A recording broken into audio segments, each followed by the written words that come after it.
नमस्कार दोस्तों, मैं मून रोय आप सबका स्वागत करता हूं चैनल पर।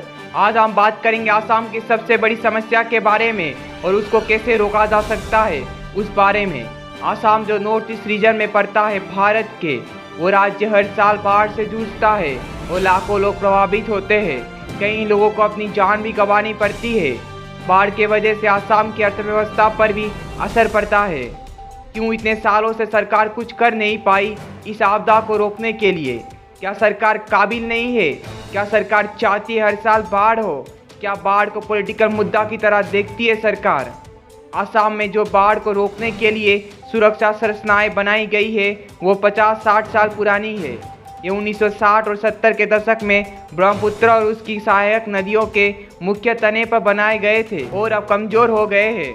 जल संसाधन पर संसदीय स्तरीय समिति के पिछले साल अगस्त में जारी अपनी रिपोर्ट में कुछ उपायों का सुझाव दिया था, जिनमें से ब्रह्मपुत्र और अन्य नदियों के किनारे तटबंधों को मजबूत करने के लिए सुझाव दिया गया था। एक और कदम जो राज्य सरकार को सुझाव किया गया था वो था कि नदियों को खोदना होगा।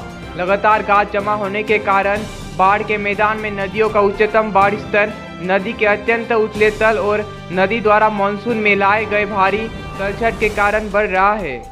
इसलिए बाढ़ के प्रभाव को कम करने के लिए सरकार द्वारा किए गए उपायों के अभी तक सकारात्मक परिणाम नहीं मिले हैं। ये सभी हितधारकों के परामर्श से किया जा सकता है। रिपोर्ट में कहा गया है कि इससे राज्य की अर्थव्यवस्था को भी बढ़ावा मिलेगा और फायदा होगा। पैनल ने केंद्र से उत्तर पूर्व में सभी बांधों के अपस्ट्रीम कैचमेंट में आधुनिक मौसम स्टेशन स्थापित करने और बांधों के पास नदी के किनारे सायरन लगाने के लिए भी कहा था। ये बाढ़ की स्थिति में डाउनस्ट्रीम आबादी को सतर्क करेगा। पैनल ने बाढ़ को कम करने के उपायों के रूप में वनीकरण और अर्धभूमि के कायाकल्प का भी सुझाव दिया। पैनल ने अपनी रिपोर्ट में सुझाव दिया है कि सरकार को राष्ट्रीय आपदा प्रतिक्रिया कोष, राज्य आपदा प्रतिक्रिया कोष के तहत सहायता प्राप्त करने के लिए आपदाओं की स्वीकार्य सूची में नदी के कटाव को शामिल करने पर विचार करना चाहिए। रिपोर्ट में यह भी कहा गया है कि ब्रह्मपुत्र बोर्ड जो 1962 से कार्य कर रहा है उसके पास पर्याप्त जनशक्ति नहीं है। इससे बोर्ड से सभी रिक्त पदों को प्राथमिकता के आधार पर भरने को कहा था।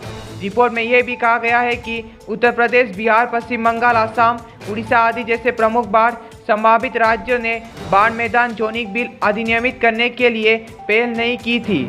ये विधेयक बाढ़ की आवृत्ति के अनुसार नदी के बाढ़ मैदान के क्षेत्रीकरण की परिकल्पना करता है और बाढ़ के मैदानों के उपयोग के प्रकार को परिभाषित करता है। रिपोर्ट ने सुझाव दिया कि केंद्रीय जल शक्ति मंत्रालय को उन राज्यों को वित्तीय सहायता प्रदान करने पर विचार करना चाहिए जो बाढ़ के मैदानों को लागू करने के इच्छुक थे। पैनल ने नदी बेसिन संगठनों या आरबीओ की स्थापना की भी जोरदार सिफारिश की।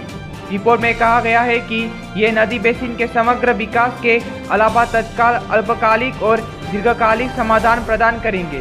जल शक्ति मंत्रालय को प्रत्येक नदी बेसिन के जल संसाधनों के समग्र प्रबंधन के लिए नदी बेसिन प्रबंधन प्राधिकरण को प्राथमिकता देने और अधिनियमित करने के लिए भी कहा गया था। क्या आसाम की सरकार इन सुझाव पर काम भी करेगी?